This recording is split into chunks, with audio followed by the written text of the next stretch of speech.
ரெண்டு பிரிவினருமே குரானையும் நபியோட வழிகாட்டுதலையும் ஏத்துக்கிறாங்க. ஆனா மூணாவது விஷயத்துல தான் பெரிய வித்தியாசம் வருது.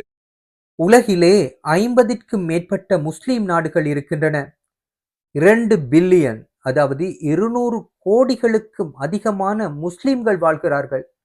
ஆனால் ஏன் இந்த ஈரான் மட்டும் இப்போது தனித்து விடப்பட்டிருக்கின்றது? இது பற்றி ஆராய்ந்த போது முஸ்லிம்களிலே இருக்கின்ற ஜியா சுன்னி என்ற அந்த பிளவு இதற்கு முக்கிய காரணமாக பார்க்கப்படுகின்றது. இது தொடர்பாக ஒரு விரிவான ஆய்வை மேற்கொண்டு ஒரு காணொளியை உருவாக்கி இருக்கின்றேன். தயவு செய்து பாருங்கள். இன்னைக்கு நீங்க செய்திகள்ல பாக்குற பல நாட்டு பிரச்சனைகளுக்கும் சண்டைகளுக்கும் காரணம் என்னன்னு யோசிச்சிருக்கீங்களா? அதோட வேர்கள் கிட்டத்தட்ட 1400 வருஷத்துக்கு முன்னாடி கேட்கப்பட்ட ஒரே ஒரு கேள்வியில இருக்கு. இஸ்லாமிய உலகத்தையே இரண்டா பிரிச்சு இன்னைக்கும் நம்ம உலகத்தை வடிவமைச்சிட்டு இருக்கிற அந்த பிளவோட கதை தான் இது.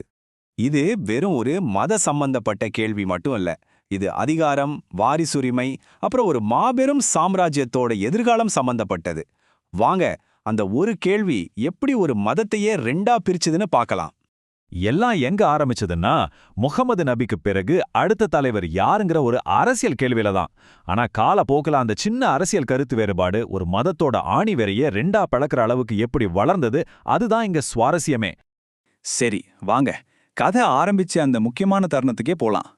இந்த பெரிய பிளவுக்கான விதை எங்க எப்படி தூவப்பட்டதுன்னு நம்ம இப்ப பார்க்க போறோம். அந்த சூழலை கொஞ்சம் கற்பனை பண்ணி பாருங்க. மதீனா நகரம் ஒரு புதிய மதம் உருவாகி கொஞ்ச வருஷம்தான் ஆகுது. அதோட வழிகாட்டி திடீர்னு இல்லாம போயிட்டார். அடுத்து என்ன பண்றதுன்னு தெரியாம ஒரு பெரிய குழப்பமும் நிச்சயமற்ற தன்மையும் அந்த முழு சமூகத்தையுமே சூழ்ந்திருந்தது. இந்த மாதிரி ஒரு இக்கட்டான சூழல்ல தான் அந்த தலைமை பதவிங்கிற கேள்விக்கு 2 விதமான பதில்கள் வருது. இந்த 2 பதில்கள் தான் இஸ்லாத்தோட வரலாற்றையே 2 தனித்தனி பாதைகளை பிரிச்சது. இங்கதான் பிளேவோட ஆணி வேறு இருக்கு. ஒரு பக்கம் சமூகத்தோட மூத்த தலைவர்கள் எல்லாம் ஒன்னா கூடி பேசி நபியோட நெருங்கிய நண்பரான அபூபக்கரை முதல் தலைவரா தேர்ந்தெடுத்தாங்க. இது தகுதியையும் ஆலோசனையும் அடிப்படையா கொண்ட ஒரு பார்வை.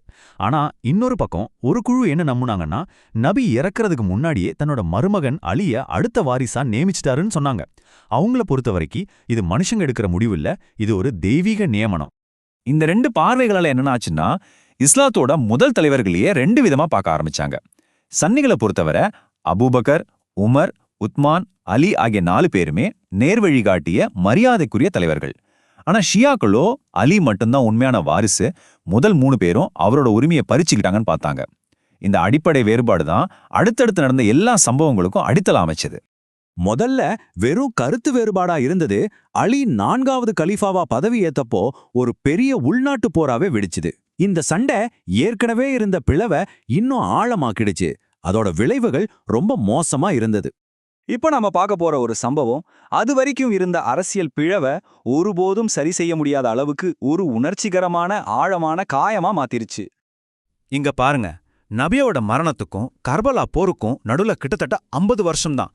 ஆனா இந்த கொஞ்ச காலத்துக்குள்ள கருத்து வேறுபாடு, படுகொலை, ஆட்சி மாற்றம்னு நிலைமை ரொம்பவே மோசமாகி ஒரு பெரிய சோகத்தை நோக்கி வேகமா நகர்ந்திருக்கு. இந்த மோதலோட மையத்துல இருந்தது யாருன்னு பாத்தீங்கன்னா, நபியோட பேரன் ஹுசைன். யெசிதோட ஆட்சியே ஒரு அநீதியான ஆட்சின்னு அவர் நினைச்சார். அதனால அவருக்கு விசுவாசமா இருக்க முடியாதுன்னு உறுதியா மறுத்துட்டார். இது ஒரு தனிநபரோட எதிர்ப்பு மட்டும் இல்ல, நீதிக்கும் அநீதிக்கும் நடந்த போராட்டமா பார்க்கப்பட்டது. யசிதோட பிரம்மாண்டமான படைக்கு எதிரா ஹுசைன் கூட இருந்தது வெறும் 72 பேர் தான். அவரோட குடும்ப உறுப்பினர்கள், நெருங்கிய நண்பர்கள்னு ஒரு சின்ன கூட்டம். இந்த எண்ணிக்கை அந்த போராட்டத்தோட தீவிரத்தையும் அவங்களோட தியாகத்தையும் நமக்கு உணர்த்துது. கர்பலாவில நடந்த அந்த படுகொலை ஷியா சமூகத்தோட அடையாளத்தையே உருவாக்கிடுச்சுன்னு சொல்லலாம். ஹுசைனோட தியாகம் அநீதிக்கு எதிரான ஒரு போராட்டத்தோட அழியாத சின்னமா மாறிடுச்சு. அதனாலதான் இது வெறும் ஒரு வரலாற்று நிகழ்வில்ல, அது ஒரு ஆழமான ஆன்மீக வடு. சரி, இந்த வரலாற்ற பிளவை எப்படி இப்போ இருக்கிற 2 தனித்தனி மத நம்பிக்கைகளா, இறையல் பாதைகளா உறுதியாச்சுன்னு நாம இப்ப பார்க்கலாம். இதுல ஒரு சுவாரஸ்யமான விஷயம் என்னன்னா, 2 பிரிவினருமே குரானையும் நபியோட வழிகாட்டுதலையும் ஏத்துக்கிறாங்க. ஆனா 3வது விஷயத்துல தான் பெரிய வித்தியாசம் வருது. சன்னிகள் மத அறிஞர்களோட ஒருமித்த கருத்தை ஒரு அதிகாரமா பார்க்கறாங்க. ஆனா ஷியாக்களோ நபியோட பரம்பரையில வர்ற இமாம்களோட வழிகாட்டுதலை பின்பற்றுறாங்க.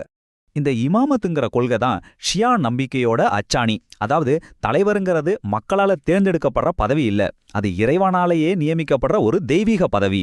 இந்த நம்பிக்கை ஆரம்பத்துல இருந்த அந்த வாரிசுரிமை சண்டையில இருந்து நேரடியா வந்ததுதான். இதெல்லாம் பல நூற்றாண்டுகளுக்கு முன்னாடி நடந்த கதை தானே. இதுக்கும் இன்னைக்கும் என்ன சம்பந்தம்னு நீங்க நினைக்கலாம். ஆனா இந்த 1400 வருஷ பழைய வரலாறு இன்னைக்கும் நம்ம அரசியலையும் சமூகத்தையும் எப்படி மாத்திட்டு இருக்குன்னு பார்க்கலாம் வாங்க. இன்னைக்கு உலக அளவுல முஸ்லிம்கள்ல கிட்டத்தட்ட 85லிருந்து 90% பேர் சன்னிகள் தான். மீதி 10லிருந்து 15% ஷியாக்கள். இந்த பெரும்பான்மை சிறுபான்மை கணக்கு பல நாடுகள்ல அரசியல் அதிகார போட்டியில ஒரு முக்கியமான பங்கு வகிக்குது. இங்கே தான் நாம ஒரு விஷயத்தை கவனிக்கணும். சவுதி அரேபியாவுக்கும் ஈரானுக்கும் இடையில இருக்கிற அதிகார போட்டி மாதிரி இப்போதைய அரசியல் சண்டைகள் இந்த பழைய மத பிளவுகளை தனக்கு சாதகமா பயன்படுத்திக்குது. இதனால பதட்டங்கள் குறையறதுக்கு பதிலா இன்னும் அதிகமாகுது. பாருங்க, வாரிசுரிமை பத்தி ஆரம்பிச்ச ஒரு சின்ன கேள்வி இன்னைக்கு நம்பிக்கை, அதிகாரம், அடையாளம்னு பல விஷயங்களா ஒரு மாதிரி நிக்குது. 1400 வருஷத்துக்கு அப்புறமும் அதோட எதிரொலிகள் நம்ம காதுல கேட்டுக்கிட்டே தான் இருக்கு. இந்த கதையோட அடுத்த அத்தியாயத்தை எழுத போறது யாரு? ஒருவேளை அது நம்ம வாழற இந்த தலைமுறையா கூட இருக்கலாம்.